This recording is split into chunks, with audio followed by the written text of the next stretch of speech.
আজকে আমরা কিছু ফর্মুলা নিয়ে কথা বলবো যেগুলো আপনার এক্সেলের কাজকে গতি বাড়াতে অনেকটা সহায়তা করবেন।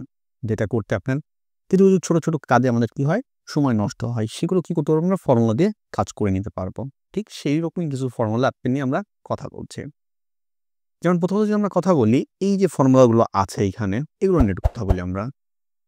এখানে যে ফর্মুলা আপনি দেখতে পাচ্ছেন, এইগুলো দেওয়া আছে কি টুডে বা নাও। নাও কি বর্তমানে কি কটা বাজছে এবং কি বর্তমান তারিখ সেটা আপনাকে দেখতে হবে। সেটাতে আমরা ফর্মুলা ইউজ করতে পারি কি নাও, শুধু ব্র্যাকেটটা আমরা কি করছি, ব্র্যাকেট অন করেছি, ঠিক আছে, নাও লিখছি, ব্র্যাকেট ক্লোজ করছি, শেষ। তারপরে দিলাম আমরা টুডে ফর্মুলা, অর্থাৎ কি আজকের তারিখটা আমরা বের করতে চাচ্ছি। যে যখন আমরা শিট পিন দিই, ঠিক আছে, তখন কি করতে হয়, অটোমেটিক এটা চলে আসবে। যে আজকে আমি যে শিটটা পিন দিচ্ছি সেটা কি আসবে, আমার অটোমেটিক টুডে চলে আসবে।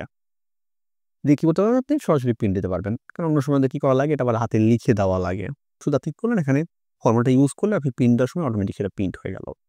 যে এরপর আমরা যদি আমার কাজটা থাকে কি আগের দিনের, আমি যে কাজটা করতেছি সেটা কি হয়, আমার আগের দিনের কাজ। যে সাপোজ আমি যে রিপোর্টটা বানাচ্ছি সেই রিপোর্টটা কি হয়, গত দিনের যে কাজটা করা হয় সেটার উপর রিপোর্টটা হয়। তাই আমি রিপোর্টে বোঝাতে চাচ্ছি যে এটা গত দিনের রিপোর্ট। সেক্ষেত্রে আমরা কি করতে পারি, যে হচ্ছে আমরা 1 মাইনাস করে রাখতে পারি। এতে কি হবে, আমার স্টারে দেখাবে, অর্থাৎ গত দিনকে দেখাবে। ঠিক আছে, যে কি দেখাবে, আমাকে কত দিন দেখাবে। আর আমি করতে চাচ্ছি যে আগামীকালকে কোনো কাজ আপনি করবেন বা এরকম হতে পারে, ঠিক আছে, এরকম জন্য আমি আগাম কোনো রিপোর্ট করে রাখতেছি। সেখানে আমি কি করলাম, যে আগামীকালকের জন্য আমি কি করতে পারি, যে +1। আপনি যদি +2 দেন তাহলে তার একদিন বেশি হবে, +3 দিলে আরেকদিন বেশি হবে। এইভাবে কি করতে পারি, আমরা এই ফর্মুলাটা ব্যবহার করতে পারি, যেগুলো আমাদের প্রায়ই ব্যবহার করার প্রয়োজন পড়ে। ওকে, তারপরে ফর্মুলাতে যাই আমরা। যেমন লিন, এটা হচ্ছে কি, আমি যেই ঘরটাকে সিলেক্ট করছি এই ঘরে আসলে কতগুলো লেটার আছে, ঠিক আছে, সেটা আমাকে বের করে দেবেন।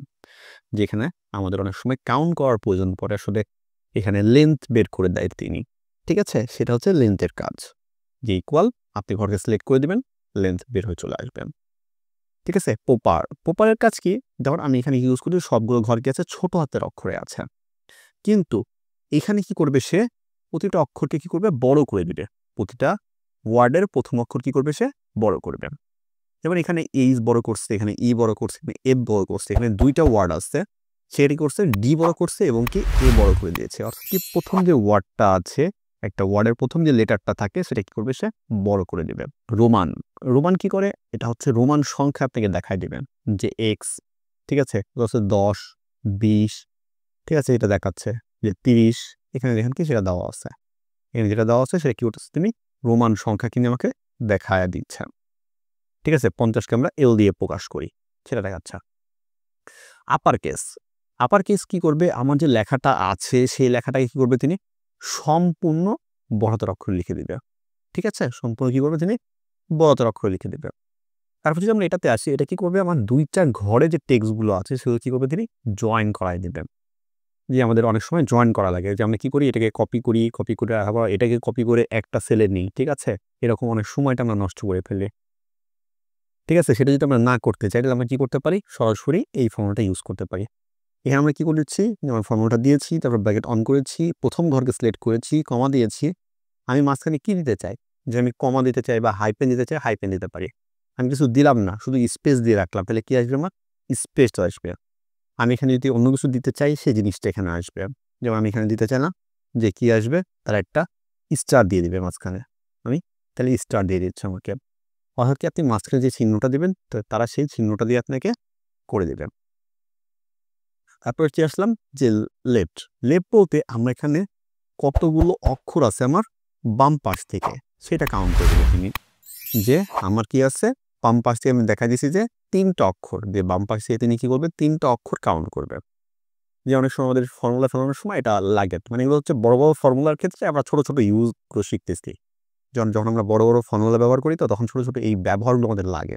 যদি আপনি এগুলো এখন চর্চা করে রাখেন তাহলে বড় বড় আপনি ফাইলগুলো খুব সহজেই ধরতে পারবেন। যেমন আমি কোনো একটা লেটার লিখছি, সেখানে আমার দরকার পড়লো যে প্রথম 3টা অক্ষর দিয়ে বা শেষের 2টা লেটার সে কাউন্ট করবে। যেমন আমি এখানে বলে রাখলাম যে, এখানে আমি সাপোজ দিলাম যে 2, যে 20। এখন দেখেন কি তিনি এখানে 20 কাউন্ট করছে। যে আমি কোনো একটা ফর্মুলা ফেলাতে যাচ্ছি, সেখানে আমার লাগবে কি, যে প্রথম যে নাম্বারগুলো আছে, নাম্বার যে 2টা নাম্বার আছে, সেই 2টা নাম্বার দিয়ে আমরা কী করব, ফর্মুলা ফালাবো। ঠিক আছে? এখন আমাকে ধরেন এরকমভাবে অনেকগুলো সিরিয়াল করে দেওয়া আছে। আমি কি করলাম, সেটা না করে আমি লেফটের ফর্মুলা ফালালাম যে প্রথম 2টা অক্ষর বা প্রথম 3টা অক্ষর তুমি কাউন্ট করবা, যেখানে কি আছে, যে কটাতে নাম্বার দেওয়া আছে। ঠিক আছে? সে করলো কি, আমার নাম্বারগুলো কাউন্ট করে দিল, তখন আমি নাম্বারকে ধরে কি করতে পারবো, আমি কোনো একটা ফর্মুলা ফালাতে পারবো। ঠিক আছে? যখন বড় বড় ফাইল আমরা করবো, তখন আসলে আপনি বিষয়টা খুব ভালো মতন বুঝতে পারবেন। এখন আমরা ছোট ছোট কাজগুলো দেখাচ্ছি আপনাদেরকে। রাইট কি? রাইট হচ্ছে ডান পাশ থেকে শেষের 3টা অক্ষর তাই কাউন্ট করবেন। অর্থাৎ ডান পাশে তিনি 3টা অক্ষর কাউন্ট করতেছে। আমি 3 দিয়েছি, সেজন্য 3টা। যদি আমি এখানে 2 দিই, তাহলে কি আসবে, সেটি 2টা অক্ষর কাউন্ট করবে। আসলে এটুকু বুঝতে পেরেছেন। তারপর ধাপে যদি আমরা যাই, যেমন এখানে ম্যাক্সিমাম, যেমন আমাদের অনেক সময় বের করার প্রয়োজন পড়ে, আসলে আমার যে সিরিয়ালটা আছে, ম্যাক্সিমাম নাম্বার কত বা ম্যাক্সিমাম কে পেয়েছে, সেটা যদি আমরা বের করতে চাই, ইকুয়াল ম্যাক্স দিয়েছি, এই ঘরকে সিলেক্ট করেছি, এখানে সর্বোচ্চ কত আছে, 50 আছে। আমি এটাকে সিলেক্ট করি, তাহলে এখানে সর্বোচ্চ কত আছে, 300 আছে। তিনি আমাকে খুব সহজে বের করে দিল, আমাকে কষ্ট করে বের করা লাগলো না। এখন অনেকে বলতে পারেন যে ভাইয়া না, আমার হচ্ছে প্রথম জনকে লাগবে না, সেকেন্ড জনকে লাগবে বা থার্ড জনকে লাগবে। যদি আমি এটা বের করতে চাই, তাহলে আমি কি করতে পারি? এটা আমার প্রথম জন চলে আসলো, যে ম্যাক্সিমাম মানে সর্বোচ্চ নাম্বার। আমার প্রথম জন লাগবে না, আমার দ্বিতীয় বা তৃতীয় নাম্বারটা লাগবে। সেটা আমরা কি করতে পারি? সেটা আমরা করতে পারি কি, লার্জ নাম্বার দিয়ে। লার্জ দিয়ে আমি এখানে বলে দিলাম যে এখানে যে সিরিয়ালটা আছে, এখানে আমাকে 2 নাম্বার পজিশনে যারা আছে, সেটা আমার লাগবে। 2 নম্বরে কে আছে, 40 আছে, চলে আসলো। দুইটা আবার সিলেক্ট করি, 3 নাম্বার, তাহলে 3 নম্বরে কে আছে, 30 আছে, 3 নাম্বার চলে আসলো। এইভাবে আমরা বের করতে পারি পজিশন। তখন আপনি বললেন যে প্রথম 10 জন কে, সেটা যদি আপনি বের করতে চান, তাহলে আপনি লার্জ নাম্বার দিয়ে সেটা বের করতে পারবেন। যে লার্জ নাম্বার দিয়ে আপনি দেখা দিলেন যে প্রথম 10 জনকে, তাহলে প্রথম 10টা সারি চলে আসবে।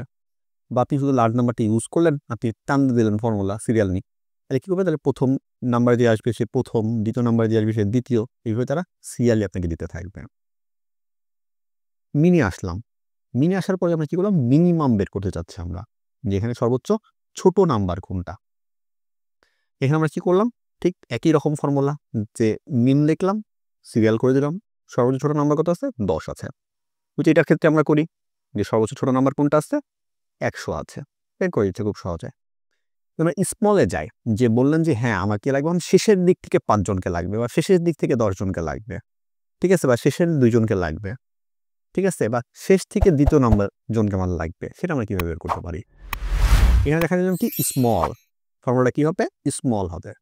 স্মল দেওয়ার পর দ্বিতীয় অবস্থানে কি আছে, অর্থাৎ কি শেষের দিক থেকে দ্বিতীয় অবস্থানে কি আছে, শেষের দিক থেকে দ্বিতীয় অবস্থানে কি আছে, 10-এর থেকে বড় কি আছে, 20 চলে আসলো। তৃতীয় স্থানে কি আছে, 30 চলে আসলো।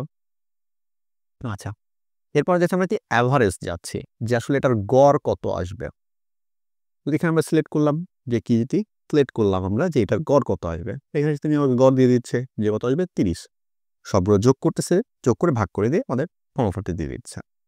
এরপর আমরা এটাকে সিলেক্ট করি, ঠিক একই রকম কি করবে, আমাকে গড় বের করে দেবে।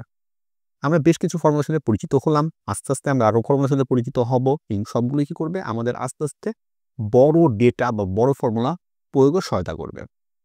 আপনি যখন ছোট ফর্মুলাগুলো খুব সহজে বুঝতে পারবেন বা ধরতে পারবেন, তখনই কিন্তু আপনি বড় একটা ফাইল তৈরি করতে পারবেন। আপনি সরাসরি একটা বড় ফাইল তৈরি করতে পারবেন না। সেজন্য অবশ্যই ছোট ছোট ফর্মুলাগুলো খুব ভালো মতো বোঝার চেষ্টা করবেন, তাহলে বড় ফর্মুলাতে সমস্যা কম হবে।